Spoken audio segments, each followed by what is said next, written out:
반갑습니다. 김도사입니다. 저를 찾아오는 많은 분들에게 제가 꼭 드리는 말씀이 있습니다. 우리는 물질적 풍요와 이 영적인 풍요를 같이 잡아야 한다라는 것입니다. 많은 사람들이 이제 이 두 가지 가운데 하나만 잡고 있습니다. 경제적인 이 풍요만 너무 쫓아가기 때문에 돈만 되는 일은 다 하는 사람들이 있어요. 이런 사람들 가운데 대부분이 이제 결국은 돈 때문에 스트레스 받고 마음의 병을 앓고 돈 때문에 또 소중한 사람들을 잃고 결국은 후회밖에 남지 않는 삶을 사시고 계시더라고요. 또 한 부류는 쉽게 말해서 영성 공부, 의식 공부, 종교 세계에 너무 빠져 있는 분들입니다. 이분들은 현재 우리가 살고 있는 이 지구 행성에서의 삶보다는 죽고 나서 가는 이 세계가 더 귀하다, 더 중요하다, 이런 생각을 가지고 있습니다. 그렇다 보니까 돈은 별로 필요치 않다. 지금 내가 열심히 영성과 의식 공부를 하고 그리고 하나님과 교제를 하면서 내가 사후세계에 갈 때 이 천국에서의 복을 누리기 위해 준비를 하는 것이 더 중요하다, 이렇게 생각을 하세요. 참 안타까운 것이 뭐냐면 이 한 부류는 뭐냐면 물과 기름이라고 한다면 물 위에 둥둥 떠 있는 그런 부류와 같아요. 너무 4차원적인 그런 의식을 가지고 있기 때문에 너무 안타까운데 한 가지 예를 제가 말씀드릴게요. 너무너무 안타까운데 웃음이 나옵니다. 최근에 저를 찾아오셨던 분 가운데 한 분입니다. 저에게 이제 코칭을 받기 위해 찾아오셨어요. 여자분이십니다. 나이가 60살이시더라고요. 30년 정도를 성경을 공부하면서 자기만이 어떤 그런 성경을 읽는 방법을 알게 되었고 성경에 감춰져 있는 그 비의적인 요소들, 그 진리를 알게 됐다는 것입니다. 교회에서도 알려주지 않는 그 부분들을 이제 본인이 알게 되었는데 이 내용들을 책으로 펴내라 라는 이 내면의 계시를 받은 거예요. 보이지 않는 존재로부터 책을 펴내라 라는 신호를 이제 받았고 전자책을 써볼까 그렇게 이제 검색을 하고 알아보던 찰나 저를 알게 되었고 저의 책을 읽고 유튜브 영상들을 보고 전자책보다는 훨씬 더 이 종이책을 써야지 파급력이 있고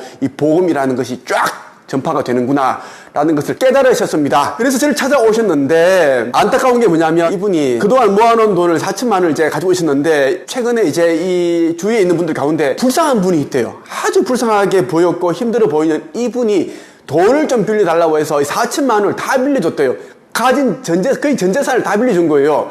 제가 너무 이제 안타까운 거예요. 자, 그랬습니다. 아니, 선생님, 제가 보기에 선생님이 안타까워요. 더 불쌍합니다. 왜냐면 선생님은 60세이신 지금 나이에까지 결혼도 하지 않으시고 혼자 사시는데 그리고 지금 이제 무릎도 안 좋으시고 관절염 걸리고 계시고 식당에서 한 달에 100만 원을 벌면서 파트타임으로 일하면서 지금 그렇게 모아놓은 돈을 다 빌려줬는데 제가 보기 선생님 더 안타깝습니다. 그분이 하시는 말씀은 제가 그때는 제가 보기 그분이 너무 불쌍해서 보여서 4천만 원 빌려줬는데 받으셨어요? 저는 알고 있습니다. 저 영적인 감각으로 알 수 있어요. 딱 못 받았습니다. 아니, 못 받았습니다. 당연히 안 주죠. 요즘 사람들이 어떤 사람들인데요. 빌려갈 때는 아만 이렇게 빌고 무릎 꿇고 뭐 어떻게 쇼를 다 해서 빌려가지만 빌려가고 나면은 돈 안 갚습니다. 연락도 끊고요. 좀 그런 사람들입니다. 이분 하시는 말씀이 이분은 이제 30년 동안 성경을 읽고 뭐 교회 열심히 다니고 그런 부분이세요. 그래도 자기는 이제 후회하지 않는다라는 거예요. 자기는 이제 30년 동안 성경에 대한 공부를 해왔고 이제 성경이 시키는 대로 살고 싶었다. 그래 제 인생이 떳떳해질 수 있다고 생각을 했고 돈 빌려줬다라는 겁니다. 돈이 아주 이제 엄청나게 많으신 분들처럼 이렇게 표정을 짓더라고요. 보통 같으면 너무 후회된다. 그건 진짜 내 잘못이다. 돈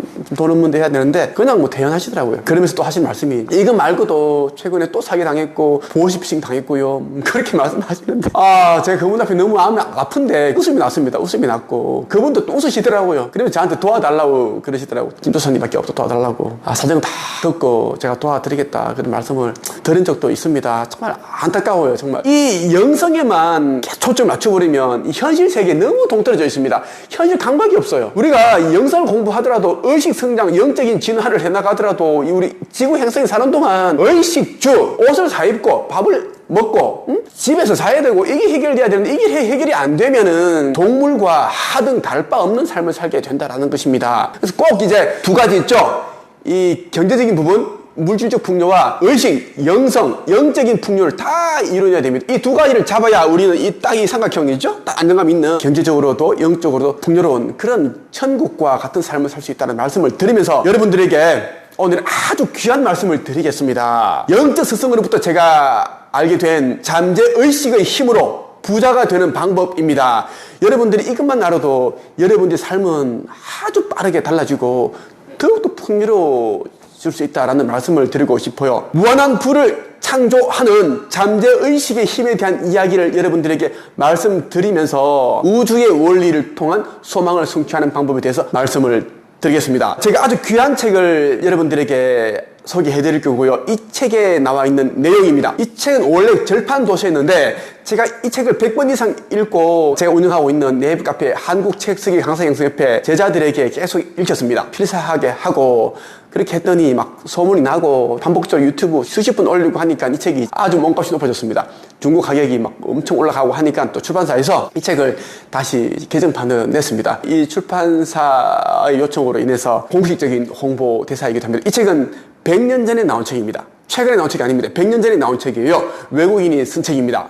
아주 귀한 책입니다. 이 책은 영성도서에서 어떻게 보면 최고의 책이다라고 해도 아주 저는 거리낌없이 자신있게 말할 수 있습니다. 최고의 책, 이 책을 여러분들 소개해드리고 영상 안에 이 책 제목을 말씀을 드리겠습니다. 영적 스승이 가르쳐준 잠재의식의 힘으로 부자가 되는 방법 바로 들어가겠습니다. 1층으로 내려오는 중에 탐사대 대장이 기도하기만 하면 소원이 이루어질 수 있는 것이냐고 물었다. 그러자 우리의 여주인은 올바른 방식으로 구하기만 하면 그렇게 된다고 대답하고 말을 이었다. 소원을 품는 것 자체가 이미 기도입니다. 예수의 기도는 모두 응답을 받았으므로 그분처럼 하는 것이 올바로 기도하는 것이라고 볼 수 있습니다. 올바른 방법으로 드리는 기도는 반드시 응답을 받습니다. 따라서 기도의 응답을 받으려면 분명한 법칙에 따라야만 합니다. 기도의 법칙이란 이미 얻은 줄로 믿고 구하면 받게 된다는 것입니다. 구하는 것이 무엇이 되었든지 간에 이미 받았다는 적극적인 믿음을 가지고 기도하는 것이 법칙에 따른 올바른 기도입니다. 바라는 소원이 이루어지면 그것으로 우리가 올바른 방법으로 기도했다는 것을 알 터이지만 이루어지지 않는다면 잘못 구했다는 것을 알아야만 합니다. 기도가 응답되지 않는 잘못은 하느님께 있는 것이 아니라 우리에게 있다는 말씀입니다. 정말 많은 분들이 이제 지금 힘든 삶에서 벗어나기 위해서 자신이 믿고 있는 신에게 기도를 하고 있습니다. 성당, 교회, 절 이런 종교 시설에서 기도하시는 분들도 있고 아니면 또 집에서 계속 이렇게 반복적으로 내가 원하는 것을 성취하게 해달라 이렇게 기도하시는 분들이 참 많은데요. 안타까운 것은 그분들이 아무리 기도를 해도 자신의 기도 내용과 다른 삶을 살게 될 뿐 자신이 바랬던 것이 이루어지지 않는다라는 것입니다. 왜 그럴까요? 기도라는 것은 우리가 원하는 것을 해달라고 신께 비는 건데 왜 이루어지지 않을까? 사실 여러분이 하는 기도가 바로 이루어졌으면 여러분들은 제 유튜브 영상을 보지 않을지도 몰라요. 왜? 그동안 뭐 뻔한 기도 아니겠어요? 돈을 많이 벌게 해달라, 성공시켜 달라, 성공하게 해달라, 부자가 되게 해달라, 병이 다 낫게 해달라, 모든 게 다 잘 되게 해달라, 뭐 그런 기도겠죠. 그러면 이미 뭐 억만장자 조만장자 모든 것을 갖추신 분이 무슨 저의 이 채널을 보겠습니까? 지금 어디 좋은 곳에 지금 뭐 놀러 가셔가지고 그 행복한 천국과 같은 그런 이제 경험을 하고 계시겠죠. 하지만 여러분의 소망이 이루어지지 않았기 때문에 제 유튜브 영상을 보고 계시는 것이라고 생각을 하겠습니다. 하지만 제가 여러분들에게 드리는 이 내용으로 여러분들이 소망하는 것들은 빠르게 이루어집니다. 과거에 저는 이제 IQ 89에 기초생활수급자 가정 출신입니다. 그리고 전문대를 나왔어요. 그리고 학과가 화장품학과입니다. 제가 또 그 20대 후반에 신용불량자였고요. 스펙으로 본다면 정말 그 누구에도 비교할 수가 없습니다. 아주 바닥이기 때문에 저는 스펙으로는 제가 누구도 이길 수 없습니다. 저는 지금도 영어 한마디 할 수 없어요. 나가면 영어 한마디 못합니다. 지금 이 시대에 영어를 한마디 못하는 사람은 아마 저밖에 없을 거예요. 저한테 이 글쓰기를 배우러 오시는 분들 있죠. 퍼스널 브랜딩 하시는 분들이 많은데 뭐 부장 검사님부터 변호사, 뭐 치과 원장, 성형외과 원장, 내과 원장, 공무원, 뭐 경찰관도 많으시고 예전에 또 공무원인데 2급 공무원도 계셨습니다. 뭐 많아요. 너무 많아요. 그분들은 전부 다 뛰어나신 분들입니다. 하지만 저는 제가 이 글쓰기, 책쓰기, 퍼스널 브랜딩 분야, 무자본 창업, 1인 창업에 대한 것에 있어서 아무도 저를 따라올 수 없습니다. 저는 밑바닥에서 제가 저만의 어떤 체험을 통해서 탁탁탁탁 다 이뤄왔고 체험했고 많은 시행착오를 했기 때문에 보통 사람들이 이제 생각할 수 없는 것들을 다 알고 있습니다. 그렇기 때문에 제가 누가 와도 저는 그 몇 개월 만에 원고를 쓰게 만들고 책을 쓸 수 있게끔 저는 도와주고 있다는 것입니다. 이건 역시 제가 과거에 이미 얻은 줄을 믿고 구했던 것들입니다. 제가 하고 있는 이 일에 대한 자부심, 믿음, 확신이 있었습니다. 과거에 제가 보면 저의 매형들 있죠. 누나도 제가 하고 있는 일에 대한 믿음이 없었습니다. 인정을 해주지 않았습니다. 저는 20대부터 계속 나는 1년에 30억씩 버는 사람이 된다. 그리고 나는 내가 원하는 그런 아파트를 가지고 건물을 가지고 벤츠를 타고 BMW 타고 그런 얘기를 했고요. 내가 쓴 책의 내용이 교과서에 실을 거다. 얘기를 했습니다. 그리고 나는 TV에 나가서 강의를 할 거다. 얘기를 하니까 친구들이 비웃고 코웃음치고 야 말이 되는 소리를 해라. 야 네가 그렇게 하면 나는 노벨 문학상 탈 거다. 말이 되는 소리를 해야지. 이제 그만 좀 하자. 뭐 이런 얘기를 많이 듣고 우리 큰 매형 같은 경우에는 무슨 말 했는지 알아요? 태광아 이제는 좀 이제 하나라도 좀 이뤄놓고 말해라. 이런 이야기를 했고요. 다 그랬어요. 사람이 이뤄놓고 말을 해야 된다? 이것도 맞지만 이것은 완전히 의식 수준이 낮은 사람들이 보통 생각하는 거예요. 뭔가를 눈에 보여야지 그것을 믿고 뭔가를 신뢰하고. 하지만 우리 이상주의자들은 이 상상력 안에서 보고 느끼고 냄새 맡고 하기 때문에 굳이 현실이 나타나지 않더라도 우리는 믿을 수가 있습니다. 저는 제 자신이 10년 후에 1년에 30억 이상을 벌고 있고 TV 출연해서 강연하고 있고 많은 사람들에게 사인을 해주고 있고 상담을 해주고 코칭을 하고 교육을 하고 그런 모습들을 저는 수시로 상상을 했습니다. 그것이 저는 이루어지지 않는다는 생각을 해보지 않았습니다. 물론 저도 이제 제가 지금까지 오면서 많이 힘든 일이 있었고 좌절하고 절망하고 때려치워버리고 싶다. 때려치워버리자. 아유 이렇게 이제 제가 완전 절망했던 순간도 너무 많았습니다. 그리고 극단적인 선택 자살을 하려고 했던 부분도 있었습니다. 왜? 너무 힘들기 때문에 우리 집에 재산이 빚밖에 없고 기초생활 수급자고 도움을 받을 수 있는 것도 아니고 제 친구들은 부모님이 차를 사주고 집도 얻어주고 다 하는데 난 아무런 도움도 없는 거예요. 아버지는 60이 넘으신 나이였고 저는 그때 20대 중반이었고 꿈을 향해 나아간다고 모든 게 다 열악했고 비교가 되고 스펙도 없고 모든 게 바닥이었어요. 저 자신과 엄청나게 많은 투쟁을 했고 싸움을 했습니다. 저 자신과 싸웠다라는 이야기입니다. 내면에서 긍정과 부정. 아니야 난 할 수 있어. 할 수 있어. 난 꼭 할 수 있어. 하지만 태광아 네가 얼마나 잘났다고? 너는 스펙도 없고 너는 제대로 말도 할 수 없고 네가 뭘 어떻게 해서 네가 이룰 수 있는 건데 계속 이렇게 싸우는 거예요. 계속 그렇게 했습니다. 여기다가 우리 집에서도 계속 공장에 가서 일을 좀 해라. 100만 원을 받던 일을 좀 해라. 아버지가 이제 나이가 많아가지고 힘들다 이런 얘기도 하시고 또 큰 매형 아까처럼 저를 무시하고 인정하지 않고 다 그랬어요. 하지만 저는 제 자신에 대해서 믿었습니다. 내가 다른 사람들에게 들으려고 했던 그 말들을 내 자신에게 해줬습니다.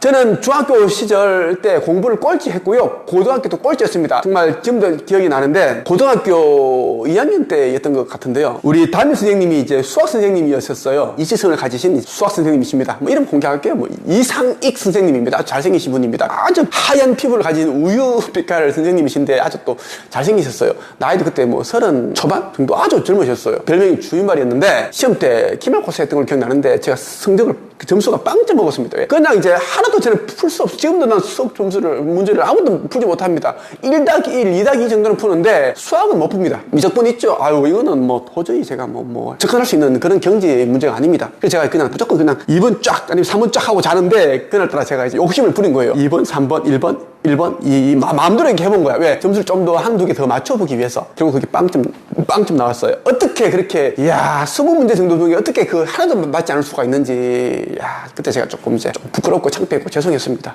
이 자리를 빌어서 우리 선생님께 죄송한 말씀을 드립니다. 하지만 지금 열심히 살고 있습니다, 선생님.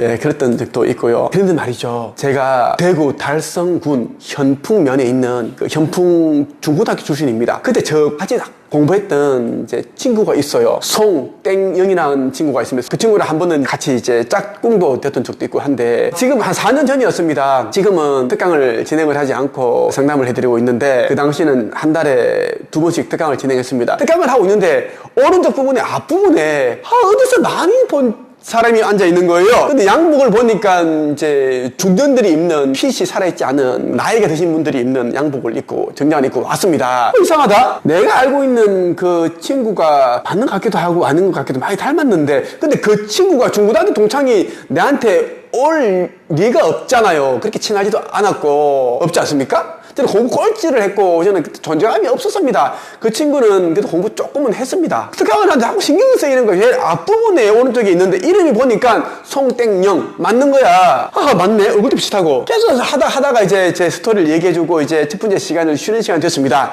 그때 제가 이제 쉬는 시간에 상담을 해주는데 이 친구가 두세 번째로 왔는 거예요. 나는 이 친구 처음에 이제 모른 척하고 자기도 모른 척하고 상담을 받는 거예요. 하는 일이 무엇인가요? 아, 공장에서 일을 하고 있는데 이런 일을 하고 있다. 뭐 5살짜리 여자아이를 키우고 있고 돈이 많이 필요한데 사는 곳은 현풍이라고 하는 거야. 현풍? 혹시 현풍 고등학교 나오지 않았나니까? 나왔다는 거야. 그 말하면서 조금 표정이 조금 이제 상기되는 표정이었어. 조금 붉어지는 표정이었습니다. 아, 그래요? 나도 조금 느낌이 오는 거예요. 그래서 혹시라는 말이 또 더 긴장을 하고 있는 거예요. 혹시 중고등학교 동창 송땡영이 아니야? 그러니까 욱줄 하면서 작게 맞는데 그러더라고. 먼저 얘기하더라고. 오늘은 동창으로 온 게 아니라 이제 선생님을 만난다는 그 심정으로 왔다. 그래서 난 일부러 얘기를 안 했다라고 하는 게 또 고맙더라고. 그 친구가 나 배려해서 얘기를. 저는 이제 못 알아볼 줄 알고 자기가 온 거예요. 책을 너무 쓰고 싶으니까 이 글을 써서 퍼스널 브랜딩 하고 싶으니까 이 동창이 너무 좀 부담스러운 거예요. 아, 그랬구나. 내가 보니까 너무 이제 많이 닮았고 해서 그랬는데 혹시나 해서 물어봤다라고 물어보라고 하고 하다가 이제 좀 서로 불편해서 내가 그랬습니다. 그러면 지금은 이제 여기서 일단 상담 종료하고 마치고 내가 상담을 좀 내가 해줄게 된 거예요. 다른 사람 상담해주고 했는데 마치고 나서 이런저런 이야기하고 했습니다. 그 친구 한 말이 이제 다른 곳에서 객지에서 있다가 이제 현풍으로 오니까 좀 옛날에 놀았던 친구들이 연락이 오고 돈 빌려달라 뭐 해달라 보정 뭐 써달라 계속 연락 온다는 거예요. 너무 피곤하다는 거야. 그 이야기하면서 자기도 책 좀 쓰고 싶은데 하길래 미안한데 나는 이제 정말 이제 지인들하고 친구들하고 이런 아는 사람들은 내가 등록을 안 받는다. 너라서 그런 게 아니라 왜냐면 내가 불편해서 또 좋은 관계가 안 좋은 관계가 될 수 있고 하니까 미안한데 그것 좀 이해해달라.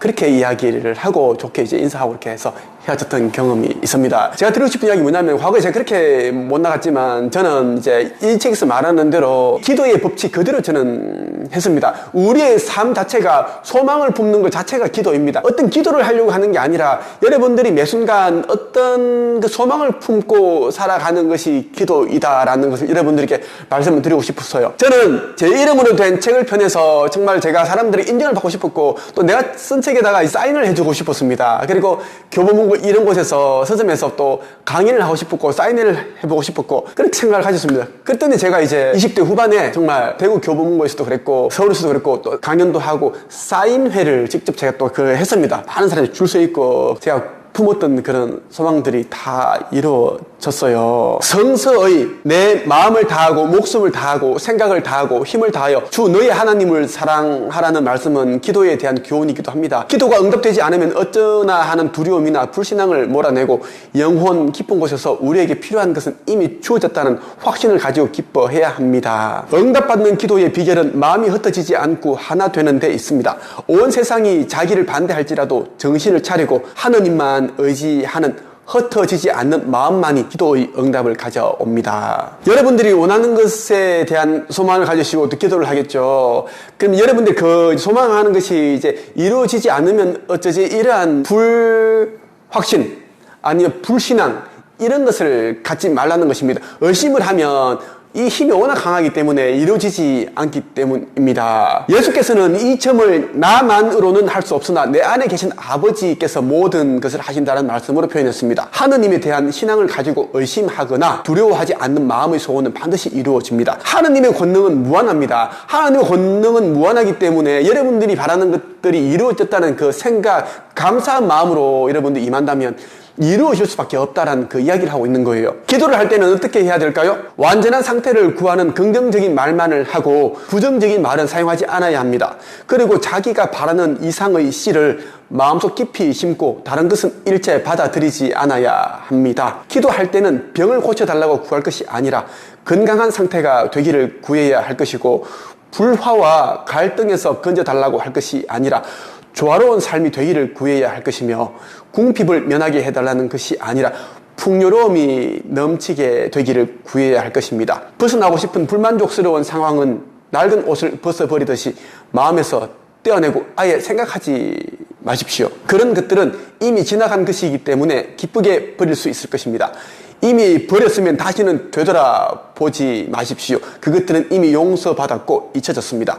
먼지가 되어 생겨나기 이전 상태로 되돌아갔습니다. 그것들은 이제 실제하지 않는 것, 아무것도 아닌 것입니다. 예전에 제가 김세혜 작가를 도움을 주었습니다. 한 10년 정도 전이었습니다. 한 11년 이제 되는 것 같아요. 올해도 책 몇 권을 출간했죠. 한두 권 냈습니다. 이 친구가 이제 10년, 11년 정도 제가 그때 만났을 때만 해도 진짜 최악의 상황이었습니다. 어떤 상황이냐면 하는 말이 이제 몸이 너무 안 좋아가지고 신장이 많이 망가져서 뭐 일어나지도 못하고 맨날 기어 다니고 아이들을 케어할 수도 없고 기저귀를 제때 못 갈아주니까 대변이 막 삐져나오고 또 애가 또 어리니까 막 대변을 벽에 바르기도 놀기도 하고 그 모습을 보고 진짜 너무 이제 마음이 아팠다라는 이야기를 했어요. 고백을 하더라고요. 우리 한채겹 여기 이제 오프라인 특강 때 와서 고백도 하고 뭐 카페도 글도 올리고 너무 마음이 안 좋았습니다. 그때 내가 김세에게 내가 그때 했던 것은 뭐냐면 삶은 충분히 나아질 수 있고 한데 이제 부정적인 생각을 우울한 생각을 하지 말아라고 했습니다. 본인이 하고 싶은 되고 싶고 가지고 싶은 것에 대해서만 생각을 해라. 책을 쓰게 되면 본인도 이제 신분이 상승이 되고 독자의 작가가 되기 때문에 본인이 살아오면서 힘들었던 그 이야기를 책에다 담으라고 얘기한 거예요. 그때까지 김세는 자기가 자기 스토리를 쓰기보다는 다른 그러한 생각을 많이 하고 있더라고. 해서 저는 이제 너의 이야기를 써라. 해외 뭐 21개국, 22개국을 본인이 다녔다고 했으니까 불법 체류자로 뭐 살면서 돈도 벌고 그때 힘들 때 그 이야기도 쓰고 잔잔한 울림이 있고 감동이 있고 사람들이 너에게 연락을 해오고 찾아가려고 할 것이다. 상담을 해주고 그렇게 얘기를 했습니다. 이 친구는 책을 쓰면서 글쓰기를 하면서 내면 변화가 일어났고 많은 부분들이 치유가 되었어요. 어릴 때 뭐 부모님으로 인한 상처, 아버지로 인한 상처, 모든 것들이 이제 치유가 되기 시작하는 거예요. 그러니까 이제 희망이 생기고 자신감이 생기고 자존감이 높아지고 이렇게 되는 거예요. 내가 상상하면 꿈이 현실이 된다. 이 책에 그 비용을 받지 않고 그때 돈이 없었으니까 이 책은 제가 무료로 제가 이제 주제를 또 도와주고 제목과 목차 이런 부분도 도와주고 원고도 검토해주고 출판 기획할 때도 제가 또 관여해서 이렇게 조언도 해주고 해서 이 책이 나왔어요. 이 책이 나오고 나서 바로 이제 그 KBS 1 아침마당 서울 본방송 그 생방송에 나가서 출연을 했습니다. 그때 1부는 고인이 계신 송희 선생님이 나왔고 2부에 김세혜가 나가서 이제 했는데 책을 쓰니까 이런 어마어마한 일들이 일어나는 겁니다. 사람들이 김세혜에게 연락을 해오고 그렇게 된다는 것입니다. 김세혜가 지금처럼 살아갈 수 있는 이유는 내면 변화가 일어났기 때문입니다. 김세혜뿐만 아니라 무조건 이렇게 이야기합니다. 완전한 상태를 구하는 긍정적인 말만 해라. 부정적인 말은 절대 안 된다. 우리 한국책쓰기 강성양성협회 이 카페는 무조건 긍정적인 말만 사용하게끔 합니다. 이 말 습관, 생각 습관을 바꾸지 않으면 삶이라는 것은 변하지 않거든요. 우리 삶은 그 사람의 생각과 말과 행동이 쌓여서 만들어진 게 삶이거든요. 생각과 말과 행동의 총합이 현재의 삶입니다. 그래서 내면의식을 바꿔야 한다라고 계속 그렇게 이야기를 하고 있는 겁니다. 건강이 안 좋은 사람은 자꾸만 병을 고쳐달라고 할 게 아니라 건강한 상태가 되었다라는 것을 생각을 하는 거예요. 그렇게 구하고 그리고 돈이 없는 사람들은 경제적으로 힘든 사람들은 자꾸 궁핍을 면하게 해달라는 게 아니라 풍요로움이 넘치는 삶을 살게 해달라고 하면서 이 상상을 통해서 풍요로움 안에 있는 그러한 또 이제 상상을 하는 겁니다. 그렇게 하라는 것이에요. 자, 여러분들 기도를 하고 나면 또 언제 내 기도가 이루어질 것인가 생각을 많이 할 겁니다. 그렇게 하면 안 된다는 겁니다. 어떻게 할까요? 언제 어디서 어떻게 이루어질 것인가는 하나님께 맡기십시오. 여러분은 단지 구하는 순간 이미 얻었다는 확신을 가지고 감사하는 마음으로 원하는 것을 말하기만 하면 됩니다. 나머지는 모두 하느님 아버지께서 하실 일입니다. 여러분은 여러분이 하실 일에만 충실하고 하느님이 하실 일은 하느님께 맡겨 보라는 말씀입니다. 확신을 가지고 원하는 것을 구하면 하느님께서 이루어 주실 것입니다. 과거에 저는 작가가 되게 치열하게 살았습니다. 막노동을 하고 이틀을 굶고 고시원에 살면서 거의 5년 가까이 살았음에도 불구하고 500번 이상을 제가 출판사로부터 거절을 당했습니다. 하도 안 되고 하니까 저 인생에 대한 저주가 걸렸나 싶기도 하고 그랬습니다. 그러니까 당연히 소망하는 것들이, 기도하는 것들이 언제 이루어질 것인가에 대한 의심을 품게 되고 그런 적도 꽤 많았습니다. 하지만 저는 이 영성과 사후세계, 우주의 원리를 공부하면서 많은 체험을 했고 내가 원하는 것이 있더라도 내가 원하는 그 타이밍의 그 시점에 실현될 수도 있지만 내가 이제 원하는 그 타이밍이 아니라 우주의 원리에 맞는 창조주께서 나에게 주시고 싶어하는 그 타이밍에 이루어진다는 것을 저는 알게 된 거예요. 언제 어디서 이루어질 것인가에 대해서 생각을 하지 말자. 그냥 믿고 굳건한 믿음으로 확신으로 걸어가자라는 이야기입니다. 지금 제가 여러분들에게 말씀드리는 이제 의식 성장 그리고 기도의 법칙, 잠재의식의 힘, 무한한 부를 만들어내는 이 우주의 원리에 대해서 제대로 알려드리기 위해서 의식 성장 수업을 제가 만들었습니다. 매주 화요일 저녁 7시 반부터 9시 반까지 2시간 동안 제가 이 육성으로 온라인 줌 화상으로 수업을 하고 있습니다. 이러한 책들, 특별한 책들을 가지고 여러분들에게 핵심을 읽어드리고 저의 이제 경험을 소개해드리면서 지혜와 깨달음, 이러한 것들을 좀 말씀드립니다. 다른 사람들이 말하는 강연과 특강과 다른 점은 저는 경제적 풍요, 물질 풍요와 영적인 풍요를 같이 잡을 수 있게끔 제가 섞어서 이야기를 한다는 것입니다. 저는 밑바닥에서 시작했지만 지금은 200억 자산가가 되었고 자산가 부자가 되었고 책만 해도 300권 정도의 책을 썼습니다. 제가 쓴 책의 내용 가운데 일부분이 16권이 초중고 교과서에 실려 있고요. 해외 여러 나라에 또 제의 책이 또 판권이 수출이 되어서 팔려서 그 나라의 언어로 책이 나왔습니다. 우리나라 유명한 작가들, 유튜버들, 코치들, 강연가들 제가 거의 다 가르치고 양성을 했다 해도 과언이 아닙니다. 다니TV, 다니쌤도 제가 가르쳤고요. 금방 얘기했던 김세혜 TV의 김세혜도 제가 가르쳤고요. 너무나 많은 사람들이 이제 일일이 다 열거할 수가 없습니다. 그래서 여러분들도 참여하시면 많은 변화가 아주 적은 노력으로 빠르게 일어난다는 말씀을 드리고 싶습니다. 오늘은 여러분에게 최고의 영성 도서로 손꼽히는 초인 생활 탐사록 내용 가운데 일부분을 여러분들에게 말씀을 드렸습니다. 이 초인생활 탐사록을 여러분들 꼭 읽어보시길 바랍니다. 이 책은 두 권으로 되어 있어요. 한 권은 좀 이제 두껍고 한 권은 얇은 그런 이제 핵심 내용을 담아놓은 책입니다. 꼭 읽어보시면 좋겠고 저는 이 책을 거의 100번 정도 읽었습니다. 과거에 이 책이 절판이었는데 오랫동안 저만 읽고 있다가 유튜브 영상 수십 번 제가 공개하고 이 책은 최고의 책이다, 최고의 책이다 얘기하고 또 제자들에게 한 책에 비해서 이제 계속 이제 읽히고 했더니 이제 책이 또 유명해졌고 출판사에 계속 연락이 갔대요. 초인생활을 펴낸 정진세계 출판사로부터 이 책을 많은 사람들이 읽을 수 있게끔 그렇게 알려줘서 감사하다는 말씀과 함께 공식적으로 홍보대사 위촉을 제가 받았습니다. 그래서 제가 이제 흔쾌히 수록을 했고 그렇게 이 책을 또 많은 사람들에게 읽어보라고 그렇게 권하고 있습니다. 예. 오늘은 초인 생활과 함께 했습니다. 의식 성장과 영성 공부에 더 많은 공부를 하고자 하시는 분들은 제가 운영하고 있는 네이버 카페 한국책서의 강성 양성협회에 오시면 됩니다. 이곳에서는 25,000여 명이 함께 공부를 하고 있습니다. 오늘은 여기까지 하겠습니다. 감사합니다.